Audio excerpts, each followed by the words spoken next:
हिंदी बसंत chapter 6 रक्त और हमारा शरीर। दिव्या अनिल की छोटी बहन है। यूं तो वह शुरू से ही कमज़ोर है, लेकिन इधर कुछ दिनों से उसे हर समय थकान महसूस होती रहती है। मन किसी काम में नहीं लगता। भूख भी पहले से कम हो गई है।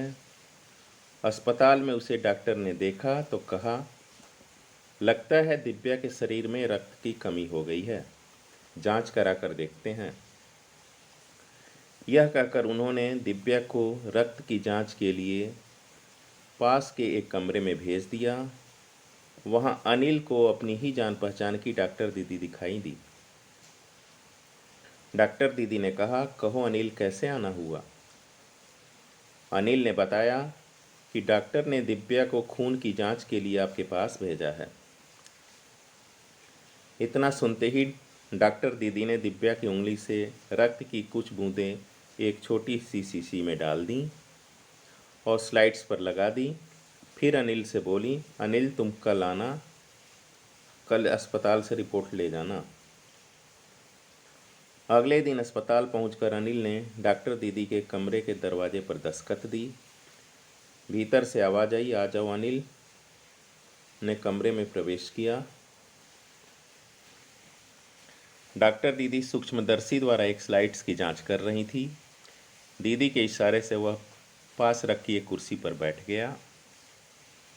स्लाइड्स की जांच पूरी होने पर डॉक्टर दीदी ने साबुन से हाथ धोए और तौलिए से पोंछती हुई बोली, अनिल, दिव्या को एनीमिया है। एनीमिया एक रोग है जो खून की कमी के कारण होता है।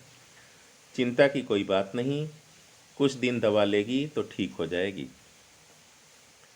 अनिल के मन में जिज्ञासा हुई। वह बोला, दीदी एक सवाल पूछूं? हाँ हाँ, क्यों नहीं। डॉक्टर दीदी ने कहा, एनीमिया से आपका क्या मतलब है दीदी? उसने पूछा, यह जानने के लिए तुम्हें रक्त के बारे में जानना होगा। डॉक्टर दीदी ने कहा, फिर बोली, अनिल, देखने में रक्त लाल द्रव्य के समान दिखाई देता है, किंतु इसे सूक्ष्मदर्शी द्वारा देखें तो यह भानुमति के पिटारे से कम नहीं। मोटे तौर पर इसके दो भाग होते हैं। एक भाग वो जो तरल है, जिसे हम प्लाज्मा कहते हैं। दूसरा वह जिसमें छोटे बड़े कई तरह के कण होते हैं, कुछ लाल, कुछ सफ़ेद और कुछ ऐसे जिनका कोई रंग नहीं, जिन्हें हम विम्बाणु या प्लेटलेट्स कहते हैं। ये कण प्लाज्मा में तैरते रहते हैं। इतना कहकर डॉक्टर दीदी ने सूक्ष्मदर्शी के नीचे एक स्लाइड्स लगाई, उसे फोकस किया और बोली, देखो अनिल, सूक्ष्मदर्शी द्वारा जो कण तुम्हें दिखाई दे रहे हैं, ये हैं लाल रक्त कण। स्लाइड्स देख मानो आश्चर्य से उछल पड़ा था अनिल। रक्त की एक बूंद में इतने सारे कण, इसकी तो वह कल्पना भी नहीं कर सकता था। वह बोला, इन्हें देखकर तो ऐसा लग रहा है मानो बहुत सी छोटी छोटी बालूशाही रख दी गई हों।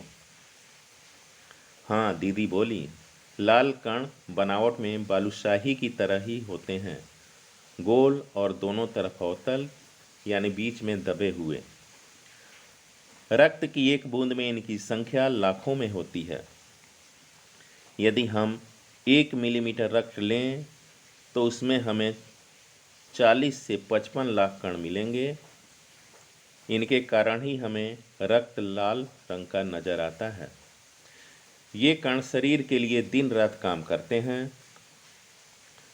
सांस लेने पर साफ हवा से जो ऑक्सीजन तुम प्राप्त करते हो, उसे शरीर के हर हिस्से में पहुंचाने का काम इन कणों का ही है। इनका जीवन काल लगभग 4 महीने होता है। 4 महीने के होते होते ये नष्ट हो जाते हैं, लेकिन एक साथ नहीं, धीरे धीरे, कुछ आज, कुछ कल, कुछ अगले दिन।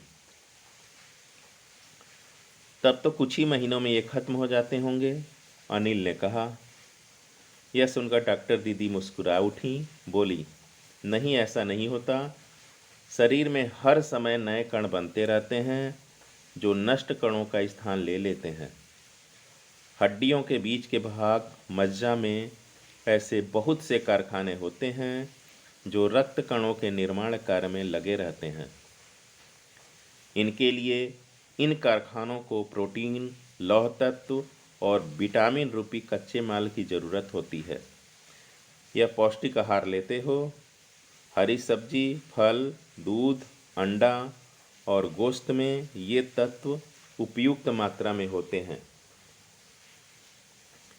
यदि कोई व्यक्ति उचित आहार ग्रहण नहीं करता तो इन कारखानों को आवश्यकता अनुसार कच्चा माल नहीं मिल पाता। नतीजा यह होता है कि रक्त कण बन नहीं पाते, रक्त में इनकी कमी हो जाती है। लाल कणों की इसी कमी को एनीमिया कहते हैं। तो क्या संतुलित आहार लेने मात्र से हम एनीमिया से बचे रह सकते हैं? अनिल ने सवाल किया। दीदी बोली, हाँ, यह कहना काफ़ी हद तक सही होगा। यूँ तो एनीमिया बहुत से कारणों से हो सकता है, किंतु हमारे देश में इसका सबसे बड़ा कारण पौष्टिक आहार की कमी है। इसके अलावा इस रोग का एक और बड़ा कारण है पेट में कीड़े का हो जाना। ये कीड़े प्रायः दूषित जल और खाद्य पदार्थों द्वारा हमारे शरीर में प्रवेश करते हैं। अतः इनसे बचने के लिए यह आवश्यक है कि हम पूरी सफाई से बनाए गए खाद्य पदार्थों को ही ग्रहण करें। भोजन करने से पूर्व अच्छी तरह से हाथ धो लें और साफ पानी पिएं। और हाँ, अनिल एक किस्म के कीड़े भी हैं जिसके अंडे जमीन की ऊपरी सतह में पाए जाते हैं। इन अंडों से उत्पन्न हुए लार्वे त्वचा के रास्ते शरीर में प्रवेश कर आंतों में अपना घर बना लेते हैं। इनसे बचने का सहज उपाय है कि शौच के लिए हम शौचालय का ही प्रयोग करें और इधर उधर नंगे पैर ना घूमें। दीदी, यह तो बहुत ही महत्वपूर्ण बात बताई आपने, अनिल बोला। वह पल भर सोच में डूबा रहा, फिर बोला, आपने बताया था कि रक्त में सफ़ेद कण और बिंबाणु यानी प्लेटलेट कण भी होते हैं, शरीर में उनका क्या काम? दीदी बोली, सफ़ेद कण वास्तव में हमारे शरीर के वीर सिपाही हैं।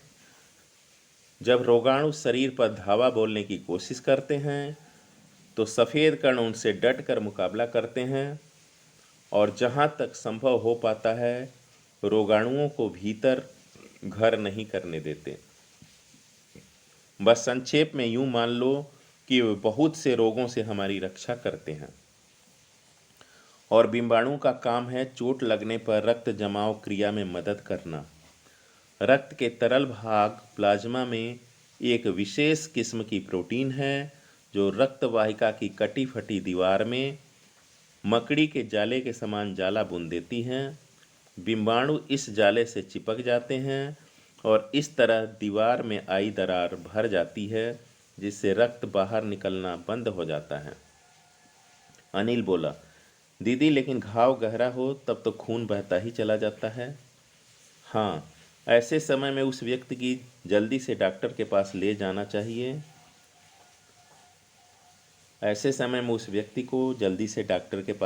चाहिए। ज़रूरत समझने पर ऐसी स्थिति से निपटने के लिए कुछ टाँके भी लगाने पड़ सकते हैं, किंतु डॉक्टर के पास पहुंचने तक चोट के स्थान पर कसकर एक साफ कपड़ा बांध देनी चाहिए। दबाव पड़ने से रक्त का बहाव कम हो जाता है जो उस व्यक्ति के लिए काफ़ी लाभदायक सिद्ध हो सकता है। किंतु अगर बहुत अधिक रक्त बह जाए तो उसे रक्त चढ़ाने की ज़रूरत भी पड़ सकती है, दीदी ने समझाते हुए कहा। अनिल ने कहा, क्या ऐसे समय में किसी भी व्यक्ति का खून काम आ सकता है? दीदी बोली, अनिल, हर किसी का रक्त एक सा नहीं होता। कुछ विशेष गुण के आधार पर रक्त को 4 मुख्य वर्गों में बांट दिया गया है। ज़रूरतमंद व्यक्ति के रक्त समूह की जांच करने के बाद उसे उसी रक्त समूह का रक्त चढ़ाया जा सकता है, लेकिन ज़रूरत के समय यदि वह रक्त समूह का कोई व्यक्ति मिले ही नहीं। तब अनिल ने पूछा।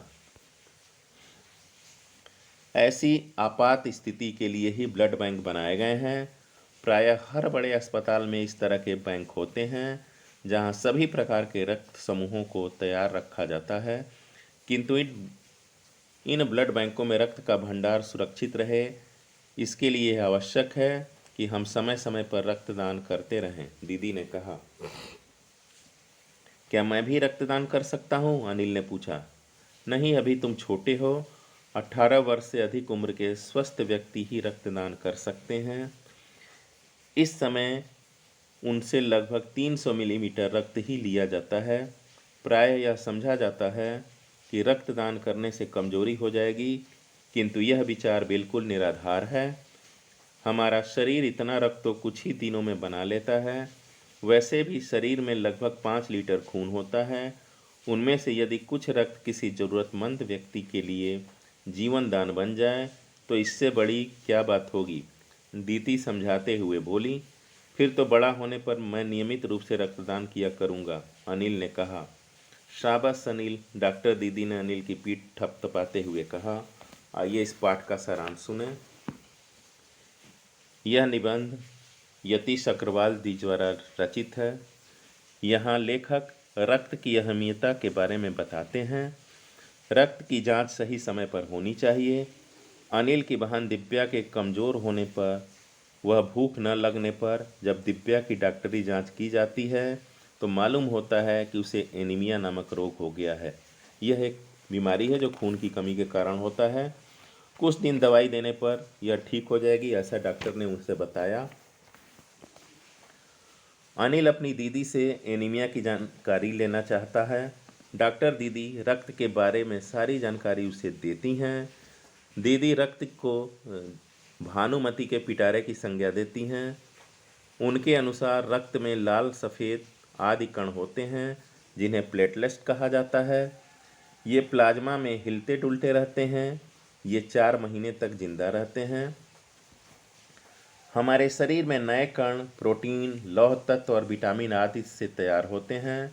सब्जियां, दूध, फलहार, अंडे तथा गोश्त से कई प्रकार के तत्व शरीर को मिलते हैं। गंदा पानी तथा खाने की चीज़ों के साथ पेट में कीड़े तैयार हो जाते हैं। हमें हाथ पैर साफ रखने चाहिए। शौच के बाद हाथ साबुन से धोने चाहिए और नंगे पैर नहीं घूमना चाहिए। अनिल दीदी से सफ़ेद कणों तथा प्लाज्मा की अहमियता के बारे में जानकारी लेना चाहता है। डॉक्टर दीदी विस्तार से सारी जानकारी उपलब्ध कराती हैं। रक्त समूह के 4 भाग होते हैं। जिसको जैसे रक्त की ज़रूरत होती है उसको उसी रक्त समूह का खून चढ़ाया जाता है। अनिल ने कहा, अगर ज़रूरत पड़ने पर उस रक्त समूह की कोई व्यक्ति न मिले तो क्या करना चाहिए? ऐसी आपातकालीन स्थिति से निपटने के लिए ब्लड बैंक बनाए जाते हैं। डॉक्टर दीदी ब्लड बैंक की अहमियता बताती हैं, जहां हर समय हर तरह के रक्त समूह उपलब्ध रहते हैं। अनिल ने कहा, बड़े होकर मैं भी रक्तदान करूंगा। डॉक्टर दीदी ने उसकी पीठ ठोककर उसे शाबाशी दी। कठिन शब्द। रक्त अर्थात खून। स्लाइड। कांच की एक पट्टी होती है जिस पर खून का परीक्षण किया जाता है। दस्तक अर्थात दरवाज़ा खटखटाना। सूक्ष्मदर्शी एक यंत्र का नाम है। एनीमिया रोग का नाम जो खून की कमी के कारण होता है। जिज्ञासा जानने की इच्छा।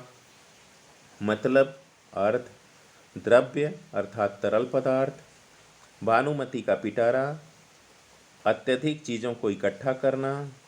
आश्चर्य अर्थात हैरान। धीरे धीरे अर्थात आहिस्ता आहिस्ता। पौष्टिक पोषण से युक्त अर्थात ताकत देने वाला। गोश्त अर्थात मांस। आहार भोजन। पल भर अर्थात थोड़े समय के लिए।